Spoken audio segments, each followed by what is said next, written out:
At some point, we're probably going to have to start admitting to ourselves that we ain't a bad team, that we're a tough nut to crack. I keep on delaying, I keep on putting off the inevitable. So we beat Wolves and we beat Leicester, and I say, okay, well, maybe the acid test is coming against Tottenham.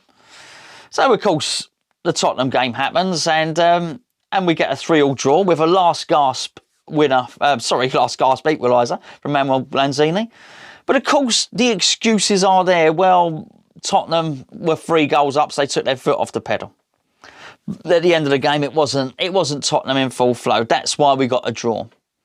Well, other people don't seem to be getting draws against them, but still, we put off giving the performance the rubber stamp until the next game. Because, of course, okay, well, you know what? We did well against Leicester, we did well against Wolves. Maybe there was some mitigating factors for getting the last gasp draw against Tottenham. Let's see how we go against Manchester City. And it ain't bad. We do all right. We get a good result against them. But again, we start looking for excuses. Okay, maybe that one doesn't count. The Tottenham one doesn't count for the reasons I just said. We didn't play Wolves at their best. We didn't play Leicester at their best. Unless you look at the Man City one, doesn't count. Pep Guardiola's team not quite as good as they've been in previous seasons.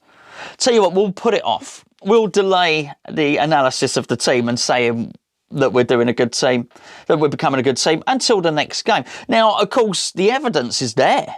The evidence is there from the first lockdown period at the end of last season. We were playing really, really well. But it's hard for us as West Ham fans to admit that we're doing okay, because we're so, as I say, by default, we do expect the worst, the misery to be just around the corner.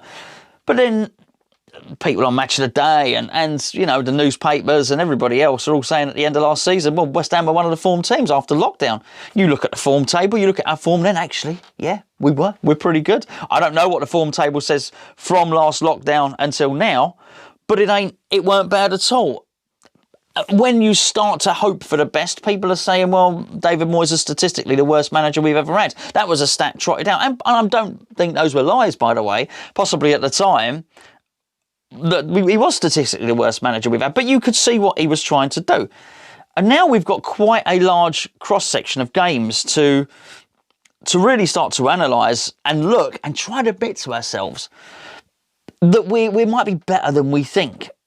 We might not be the West Ham of old that rolls over and has its tummy tickled and gets a pat on the head and says, well done. We lose, by the way, whilst that's happening. It's certainly something we've done against Manchester City, but still, against Manchester City, we make the excuses. So we roll on and we say, well, let's have a look and see how we are against Liverpool. Now, Liverpool, we didn't win, but it took a moment of excellence at the end, and we did play very, very well. Still the excuses are there. Well, maybe, you know, if Liverpool had Van Dijk, if Liverpool didn't have the injuries, then again, excuses are made. So I did a video saying, it will tell us a lot once we play Fulham. Why will that tell us a lot? Well, because typically West Ham have always been able to raise their game against the top teams. It would be very West Ham to play well against Man City, to beat Leicester, to draw against Tottenham, to play well against Liverpool, but then lose to Fulham, newly promoted Fulham. But we didn't. We won. We won ugly, by the way. But we won. So then I did another video, basically putting it off a little bit longer.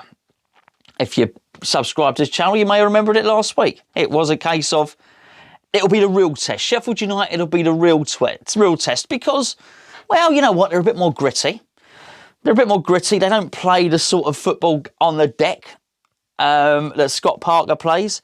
They've got some, you know, they're ready to play the darker arts. They're ready to do a foul. They're ready to give us a physical test that we've not had before. But you know what? We come through that, and as I sit and record this, and I understand there's still 2 more games to play, we find ourselves in 8th position. So not only have we beaten the good teams that play the football on the deck and are what you'd call European standard teams in terms of Leicester and Wolves, not only do we run Arsenal very, very close, who are another good team, I would suggest make Tottenham, we gave Tottenham a far more uncomfortable ride than Man City did, let's just say. when you start analysing all of that against the good teams, then you think, well, actually, now we're starting to beat the bad teams as well. How much more evidence do we need? For myself personally, I still can't shift that West Ham-itis. I still can't. I think I still need a bit more. I need a bit more evidence because I can't believe what my eyes are seeing. And the trouble is we're seeing a bit of everything. There was lots to admire when we played against Wolves, when we played against Leicester, when we were being swashbuckling, lots of goals. This is a hard one. This is a tough one to love, really, against Sheffield United, against Fulham, because we weren't very nice to watch. I think it was very good, really, not in terms of the attacking play. The defensive play, of course, was excellent. And it's hard as a West Ham fan to look at and to accept. Hold on, we're becoming resolute. West Ham, tough to beat. West Ham. It was a crazy one because actually, if you look at last season, before Moyes came in, or maybe when Moyes had just come in, let's say, you looked at Sheffield United, and Sheffield United, you thought, hold on, they've just been promoted. What are they doing up there? They seemed much better than us. The team was just a lot better. They seemed tough. They seemed gritty. Every time you saw Chris Wilder in a press conference, he sort of had the gruff demeanour of a bloke that just meant business. And he got results doing what he was doing. And you thought, hold on, why are we down here? Why are West Ham languishing? We're not meant to be languishing. And now, within less than 12 months, the positions have reversed. And now you look at West Ham and you think, well, hold on, we're the gritty team. We're Sheffield United.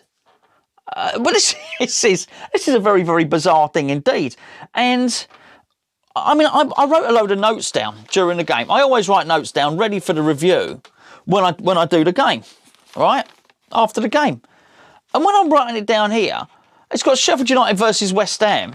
The first thing I've put, the first few passes to Haller were awful. We can't seem to get up the pitch or control the ball. This is the first 25 minutes, by the way. Lack of quality. We're inviting Sheffield United onto us. There was a point where Sebastian Haller was heading the ball. We had no attackers. We had none. Everyone was in our half. I've written no attackers. Every time we seem to get a throw-in or a free kick, the ball seems to end up back at Fabianski. You know, you think, well, hold on, we're loading players into the box. Attack. No, it goes all the way back. And you think, well, hold on, we were almost all the way out the pitch now, and now it's back with a goalkeeper. It's frustrating. And then after about 25 minutes, I put West Ham are gradually getting into the game. Sheffield United are seeing less and less of the ball. And I've written at the end, just before half-time, West Ham had most possession. Sheffield United had some good chances, though. Started the second half, Sheffield United started better again. But we saw it out. We stood off them. We let them do their stuff. We weren't pressing. We said, come on, let's see what you've got. Again, this is not a normal situation to be in as a West Ham fan, because normally we get thumped when we do that. Yet the defence is organised. Angelo Ogbonna looks like one of the best defenders in the league. We don't have one of the best defenders in the league. That's not West Ham. Not for quite a few years anyway, certainly. One of the best defenders in the league. We've got him. The midfield of Souček and Declan Rice has a thou shall not pass feel about it.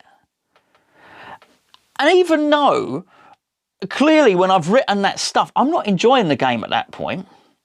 What was weird, all the way during it, I didn't think we were going to lose. It's really, really funny because looking on previous years past, I'll be on the forum, on the match thread or something like that. And you're very much right in, we're inviting them onto us. You know what's going to happen. They're going to score. The opposition are going to score now. I didn't feel that they were. I didn't feel that Fulham were. The one opportunity, the Ollie McBurney one, not the one where he hit the bar, the one in the first half where he got through and he was on his own, that was a bit of a mix-up between Masuaku and Cresswell, and Rice didn't fill in the position that he normally does. Not something that we do very, very often. I think if you look against Arsenal, the Arsenal game, two individual errors, not really the fault of the system, Declan Rice and Yarmolenko, if you remember. I think the Tottenham game was a bit of a freak game for both clubs, for Tottenham and for West Ham. And I don't think that would happen again. I look at us now and we're solid. Now, don't get me wrong. this is the thing. This is what we've got to get used to watching. I wasn't enjoying watching it, particularly in the first half. There's an old sort of West Ham saying, which I don't think is totally true, by the way. And what they say is, if you run for us and you give 100%, that's all we ask. Well, it's not. It's not all we ask. Actually, we ask for a bit of quality as well. We like our Trevor Brookins, we like our Dimitri Payets, we like our Alan Devonshires. We do like the players that will run. We do like, you know, we love a club servant. We love a James Collins, a Steve Potts. We love a Georgie Paris or someone putting in the shift and putting in the effort. Yes, we do. But we do like a bit of skill and we do like a bit of flair as well. And for so long, West Ham have had the balance wrong. We've had a lot of flair and not a lot of grit. And now we've just got a ton of grit, where you would actually possibly say that our two most technical players in Lanzini and Benrahma weren't even on the pitch. And I think sometimes you see the lineup and you get a little bit frustrated with that, because you look at it and you think, well, hold on, you know, we're just trying to grind it out. Why are we grinding it out against Sheffield United? Why are we grinding it out against Fulham? And it's easy to look at it and think, I want something different. I want Benrahma on the pitch. I want Lanzini on the pitch, or whoever it may be from the start. But actually, the very West Ham thing about it is, you have to start looking at it and thinking, well, this is working. Because actually, maybe before, we would have done that against Sheffield United and then lost. Maybe we would have started Benrahma and lost. Maybe we would have started Lanzini and lost. Maybe we would have played Fulham and played two up front and lost. And to be fair, you need your luck. The penalty at the end with Lookman was a bit of luck on our part. That being said, you can't keep on claiming that everything is going in your favour and you're being lucky. For how long do you do that? At what point do we turn around and say, well, actually, we're all right. We're doing all right. And there was a strange thing. There was a strange thing that I thought, again, this is very, very un-West Ham. And it was something that I said, and I caught myself when I said it, and it was, West Ham are probably the last team that Sheffield United would want to play at the moment. It's a throwaway comment, but think about it. Think about that for a second. That's not like us. We don't normally bother the opposition. In fact, I would suggest if you're on a bad run of form, West Ham is exactly the club, traditionally, you want to rock up and play. If you have a striker who hasn't scored in 10 games, you want to play West Ham. If you haven't won in 5 games, you want to play West Ham. Looking for your first win of the season? Oh, roll up West Ham with our tricks and our flicks. Roll over, have our tummy tickled, and the opposition get 3 points. This is how it has always been. And we lose those games we should have won, and then we'll get a surprise result. We'll go to Old Trafford and win or something like that. You all know it. You've all seen it. That is inherently the West Ham way, why we would also all sort of like the West Ham way to be something else. That is what it is. West Hamitis, as I often call it. But something's changing now. And I don't mean it's brilliant, okay? I'm not saying this change is going to propel us into the top 4. It's not. It doesn't guarantee us anything like it.